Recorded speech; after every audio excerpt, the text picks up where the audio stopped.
Hi friends, I hope you are doing well. Yes. Today let's see if clause ஒரு revision மாதிரி. ஏன்னா இப்போ நாளைக்கு எக்ஸாம் அண்ட் நாளைக்கு எக்ஸாம். டெட் 1 நாளைக்கு, டெட் 2 சண்டே. ஓகே. ஸோ அதனால ஒரு சின்ன recap.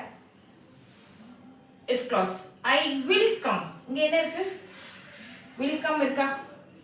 if I dash type.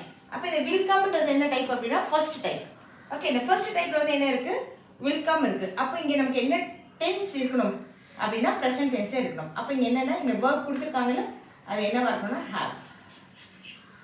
if I have time I will come. புரியுதுங்களா condition? if I have time, ஏன்னா இங்கே ப்ரெசன்ட் இருந்தால் தான் நமக்கு என்ன வரும்? ஃபியூச்சரில் கண்டிஷன் இருக்கும். இந்த கண்டிஷன் இருந்தால் தான் நமக்கு இந்த ரிசல்ட் கிடைக்கும். ஸோ ப்ரெசன்ட் கண்டிஷன் இருந்தால் future result. if I have time I will come. Okay, if I had time I dash shopping. இப்போ இங்க பாருங்க, இங்க have present இருந்ததா, அதனுடைய past tense தான் இங்க had. இது வந்து செகண்ட் டைப் தான், past tense டைப். கண்டிஷன் வந்து pastல இருக்கு. had மட்டும் இருந்தா செகண்ட் டைப். had பக்கத்துல ஒரு past participle இருந்துச்சுன்னா அது தேர்ட் டைப்.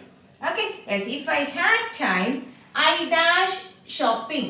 அப்ப என்ன பண்ணும்? இந்த will வந்து would ஆயிடும்.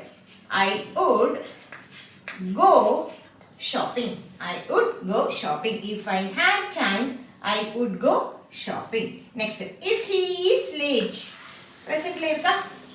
He is late. Present. அப்ப நமக்கு என்ன வேணும்? ஃபியூச்சர்ல இருக்கணும். We will start. Will start. will use பண்ணணும்.